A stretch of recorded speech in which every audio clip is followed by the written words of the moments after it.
to episode 1, season 1, the ground floor, level 1 of the Wedding Chronicles. So I'm Laura Callaghan. And I'm Tarnya Bennett. And we are your hosts. And we are taking you on a wonderful journey where we get to talk everything weddings, whether it's planning your special day or whether you're in the industry or wanting to get into this industry. We're going to talk through all the hurdles, the exciting parts and information that we think can really impact and help us all, including ourselves, grow as we move forward. The reason, I guess, why we wanted to start this is Tan and I both have been in this industry for quite some time. We don't know everything. We're not claiming to. But we're coming in with, I guess, buckets that are half full. Well, we've got some stories and some information that we can share about weddings, about this industry, about ways of doing things and maybe change a few things. But we're coming in wanting to fill our cups as well because we want to learn and grow. We want to be able to find out more about the world and see how we can improve as celebrants, but also as industry providers and also for our couples. Yes. So I think that's why we're here, what we're wanting to do, and why we're going to bring you along with this crazy journey. And it is going to be a little bit of a crazy journey and a fun ride and very raw and real. Absolutely. Because it's about wanting to connect and grow and be the best that we possibly can be, and also be somewhere for where couples can go, oh my gosh, where do we start? Like, what do we look for? What do we want? What don't we want? Some come in with no idea at all, as in where they're meant to start when they're planning their wedding. Others come in with every idea and they know what they want. Mm-hmm. So it's grassroots, let's go. Let's make it great and let's include everyone. So we really hope that everyone gets something out of this because that's why we're doing it. We want to make it better. Absolutely. I think over the last few years, some really pinnacle points that have kind of resonated with us, and the reason why we want to go forward with this is that isolation. Yeah. We are in an industry where you can feel very isolated, where you can operate solely on your own and you don't get the opportunity to connect and talk with others or even listen to how others have got opinions or things to say, because you know what? There's probably somebody feeling the exact same way that you're feeling right now. Yeah. And we don't want that isolation. We want everyone to feel connected. If anything, the last few years have shown us that we are connected and we can be connected and we can go forward with that. Through simple things as putting ourselves out there on a podcast, because this is very scary, this is very new to us, but it is something that I think we're very passionate about wanting to share, an industry that we love, an industry that we've been in for or been involved with for quite some time. We'll talk through how long we've both been marriage celebrants and how long we've been in this industry and maybe some other roles and hats that we've played as well. Couple. Yeah. Just a couple. Yeah. But I think together we can learn, together we can build, together we can get knowledge, and we can work as a community that's going to drive a better, more cohesive, more engaged and more fulfilling role. A wedding community. And when you said feeling isolated, did you mean being sometimes feeling isolated as a celebrant or just even as a photographer, videographer, celebrant, like any part of the actual wedding? I think it's a combination of it all. Okay, interesting, yeah. So when we talk about isolation, often we are owner-operators as businesses, whether you're in the industry as a celebrant or a videographer, photographer, decorator, event stylist, florist. We're operating very much in isolation. Sometimes it can feel like competitiveness that comes through with that. But if anything, I want to pull back the curtains and say, hey, you know what, there's so much opportunity out there. We are all unique. We all have a different brand, and there are couples wanting different people no matter who you are. Absolutely. So we've got a role going forward, being able to, I think, create a community that's engaged, that's purposeful, that's learning, that's knowledgeable. And I think that's really, in my mind, going to elevate this entire industry. Not only us, but this entire industry. Yeah, and I do think we need to go up to, let's be the best we possibly can be, and as a team, as a team. And equally saying, as a team, we've all done crappy things and things have not gone right and they've gone down the drain and we've learned, we've jumped over hurdles, and now's the opportunity to go, hey, we've learned and we've had made these mistakes, and let's help you coming into this industry or somebody that hasn't gone through that yet, prepare and plan and organise and be well aware that things can happen. They frequently do, but we can all work together and making sure that Exactly, because at the end of the day, we are human. we're human. Yeah, we're human. You know, we're all human. Yes, we all make mistakes. So I guess that's now the who, the what, not the who, but the what, the why, and the context behind why we are starting this program as the Wedding Chronicles show and why we're here today. But I think what we need to do is actually delve a little bit deeper, because some people are meeting us for the first time, whether they're watching our face on YouTube today or whether they're listening to us on the radio or on their favourite podcast program. They're hearing our voices for the first time. My stars. Hello and welcome. So I think that kind of puts the next question around context going forward of how we came to be celebrants, how we came to be in this industry. So Tan, I'm going to ask you first, how did you become a marriage celebrant? How did you get into this wedding industry? Well, I have to say, look, okay, so being a hairdresser, that's my trade, and I've been very used to doing bridal hair for years and years and years. Mm-hmm. So then when I got married, the celebrant that I had, she was so lovely. She was just one of those people that I really connected with. A couple of my friends had her as a celebrant as well, and it was like, I really want that lady. She's just lovely. Like, nothing was a problem. It was a joy to see her. It was great to spend time with her. And she also got us. She got what we were about. Not that we probably had a lot to choose. Well, we didn't really have anything to choose from when it comes to getting into your ceremony, but that's a topic for another day, because things were very, very different, nearly 26 years ago when I got married. So when she did our wedding, I felt I loved it. I loved what she presented, how she came across. I loved her energy. And I thought to myself, I'd love to do that one day. I'd really love to do that one day. Anyway, I went to some other friends' weddings and I just didn't feel it. I did not feel it at all. I'd sort of leave there and I'd go, I was just at your wedding and I want to give me a piece of that love. I want to feel that. You want to feel what's happening. But there was nothing. It was just beige. It was like the lady might have been standing there reading the back of the cornflakes pack. It was like, really? No. Is that all you got? So I remember this one day I came home because my husband didn't go to my friend's wedding. He was working. And I came home and I said to him, you know what? I want to be a celebrant. He goes, oh, right, okay. So what makes you think you'd be any good at it? I was like, I beg your pardon? What? Excuse me. What did you just say to me? But that was his way of saying, well, if you're going to do it and do it well. So I started studying it. I actually said to him, I'm going to be the best celebrant in Australia one day. Mark my words. And he was like, okay, whatever. And I'm just going to interrupt you very quickly. Tan was the best celebrant in Australia, Queensland twice, and in Australia once with the ABA. ABIA. And I just went bright red. I just felt myself go bright red then. But you fulfilled that, and we'll go into that detail a little later. But I did. But once I started, and I did the study, I had my salon, and that was full time, so I studied part time. And when I got my certificate saying that yes, you are a celebrant, but I couldn't go and become a celebrant and actually practice as a celebrant until I think it was the following year, because they had a cap on it. Oh. Yeah. So what I did was I had another lady friend who I knew, and she had become a celebrant, but she didn't want to do it. She didn't like it. So she would stand in and do the legals for me. So I was like, I really want to get out there and do this. So when I did, she would come along and she would stand in and do the legals for me. And I've loved it. I am addicted to it. It is addictive. I'm addicted to it. I love it. I don't know. It's what I'm meant to be doing. So how long have you been a celebrant? So it's coming up.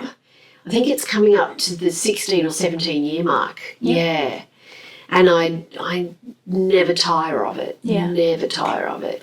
So when I came a celebrant 14 odd years ago, 14 and a half, almost 15 now years ago, it was a bit different. I Yes, think. it would have been. Yeah, a little bit different to what it is now. So Definitely. I was in a similar situation where I just finished university. Yeah. I was working full time and a friend was getting married, and I just really wanted the opportunity myself to help in some way on their big day. And I thought, well, I might go and do the course and become a celebrant. And just from my little lack of knowledge and watching TV, I thought it was as simple as doing a JP course. So I actually became... that would be easy. That would be easy. It wasn't an easy course, but I became a JP. No, exactly. And then I realised doing the Justice of the Peace course that you cannot marry people being a JP. No. So after I finished being a JP, I went, well, I still want to be a marriage celebrant. Oh, my God. And I signed on for the course. So it was, when I became a celebrant, it had just gone online. So I did an online course. It wasn't the certificate for in celebrancy as it is now. It was just one module. Yeah. And I did it, I worked my butt off, but I did it in one weekend. Oh, my God. So I think 2 days, I worked really Did hard. you sleep? You would not have I don't tend slept. to. Oh, my God. But yeah, so I did it in 2 days, and then I was working in a school at the time, so I went into the principal on the Monday and said, will you sign off as saying that I'm an authority, That's right, community member, a good standing community member. Standing in the community. Yeah, so I needed to have that proof behind me, and he definitely came through and signed it all off for me, and I sent it off in my lunch break in the post. Yeah, because good it was old post. Yeah. Back then, and waited. And I waited, and I did. It was the cap at the time, so I didn't know if I would get in, and if I did, if I would get approved and be able to start working straight away. And I would jump on to the Attorney General's website daily, if not multiple times a day, just checking to see if my name would come up. You know, just Laura, Queensland, Laura, you know, just every time to check. And one day it popped up. Oh, my God. So I had not received notification that I was approved. I found out purely by looking online.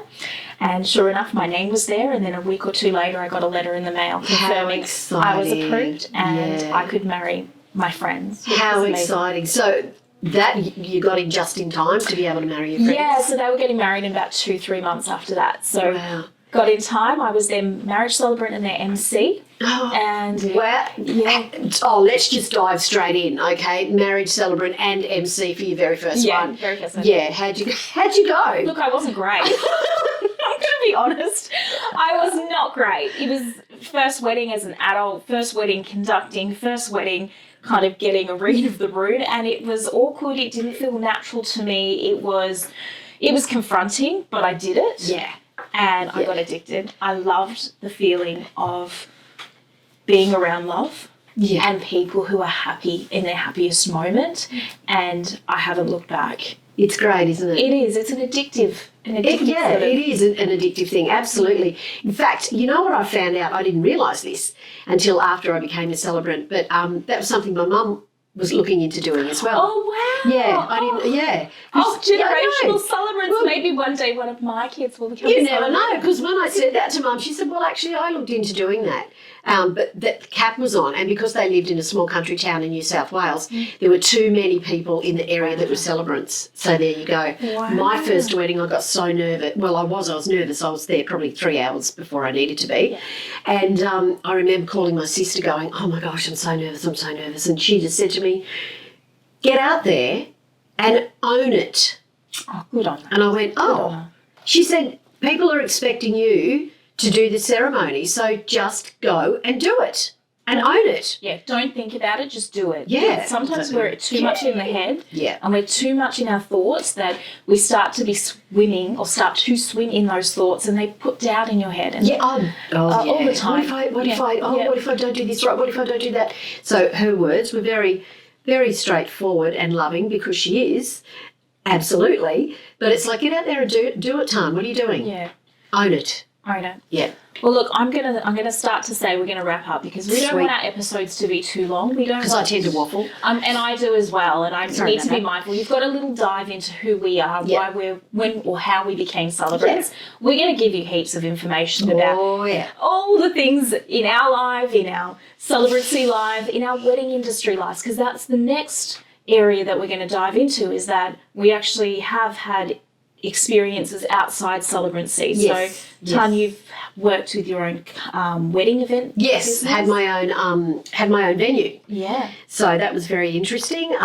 Had that for 6 years, and we used to do small, intimate boutique weddings. So it was very good for me to see the whole side of how weddings are done. Yeah. You know, photography, videography, florist.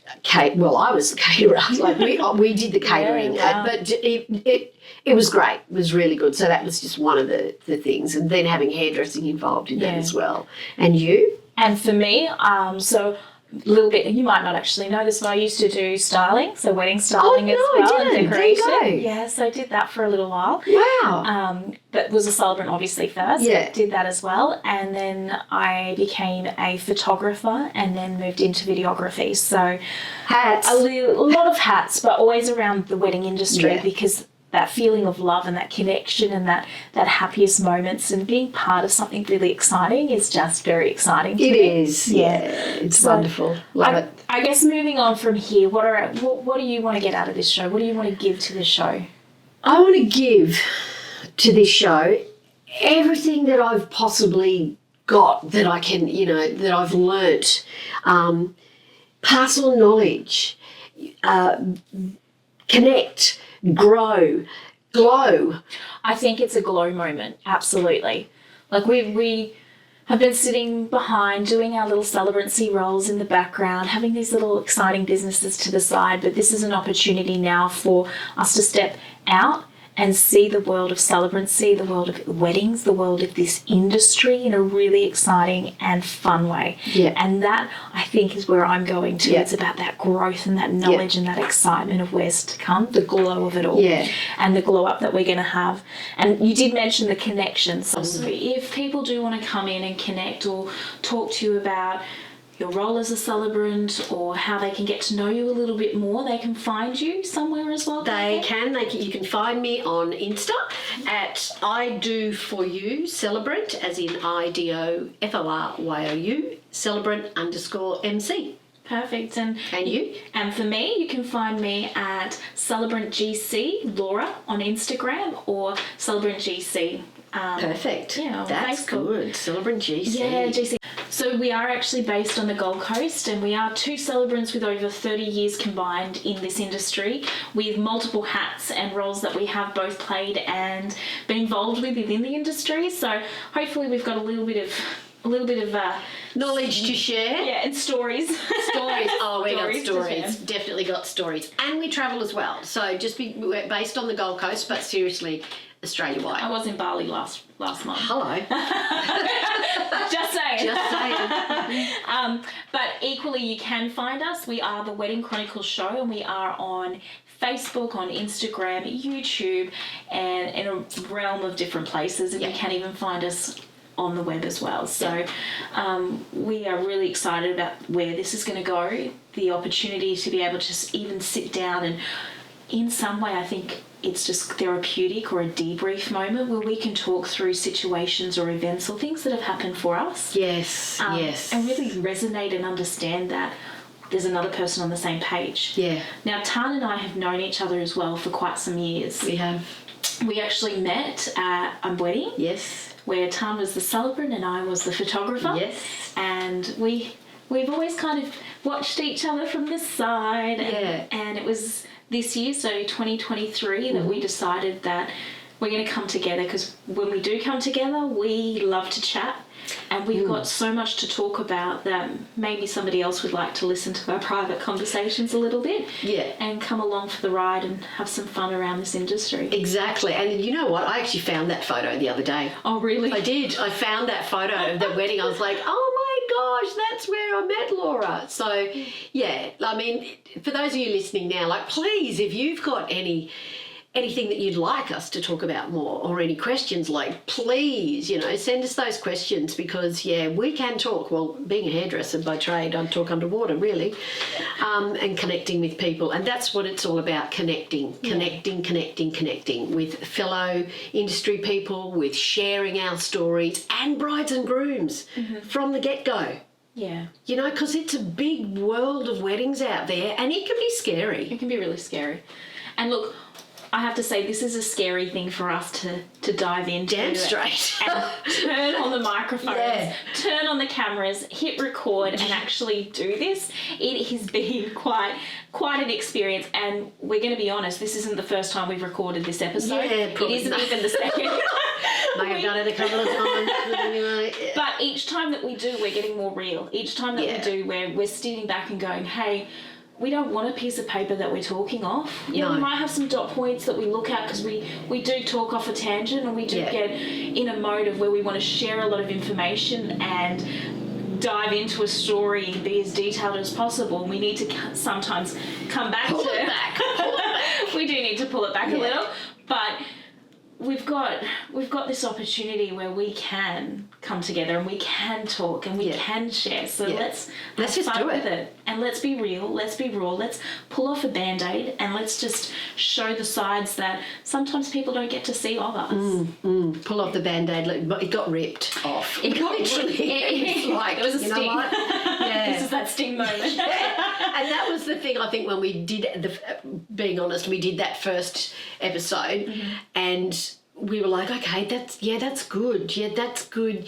No, that's too staged. It is. And neither of us are like that. No. You know, I can be, you can be if we need to be, but that's not what this show is about. No, this is about raw. This is about feelings. This is about stories. This is about connection.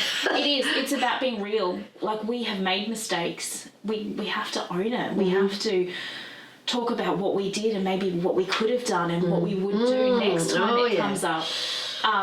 And this is the opportunity. Well, we're not going to go like, oh, I'm the shittest celebrant ever. Well, look, I would like to think not. Oh, I can just see that's the grab that's going to happen. Yeah, right. Here are the two shittest celebrants. Right, yeah, right. No. Look, we're pulling it back a little. Yeah. We're going to pull that Handbrake, back. girlfriend.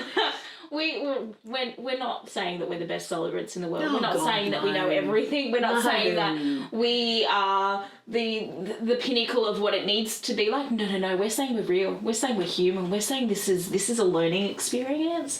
But we've got 17, 14, almost 15 years in this space. And what we know might be really beneficial to somebody who's just starting out or somebody who wants to get into it. And it's changed over the years, you know, over those years. Oh my gosh, you know, when I look back, it's changed a lot. You know, the more technology comes along, and even, you know, with the 20-year-old age groups that are coming through, like what they are wanting and what they're not wanting, and, you know, some of them come in so informed, but yet don't really have any idea on how it all happens. Yeah. You know, so it's the change over the years and keeping up with the change. Absolutely. This is an industry of trends. And trends come in, they go out, and you need to be well aware of what's happening because you've got to move with it. You do. So look, I'm going to have to wrap us up there because I don't want everybody to be sitting there going, they're rambling on again. Look, this is our first episode, the one of many to come, the one of many raw moments. We're going to share who we are, what we do, and we hope that you'd like to come along for the ride. I hope you would like to listen in too. Yeah. So all right. Stay tuned. We're going to drop these episodes weekly. Perfect. We're going to come in weekly on our Tuesday, and we're going to drop these episodes that everyone can either watch them on YouTube or listen to them on their favourite podcast streaming program. All right. So it's ciao for now. Bye for now. Bye.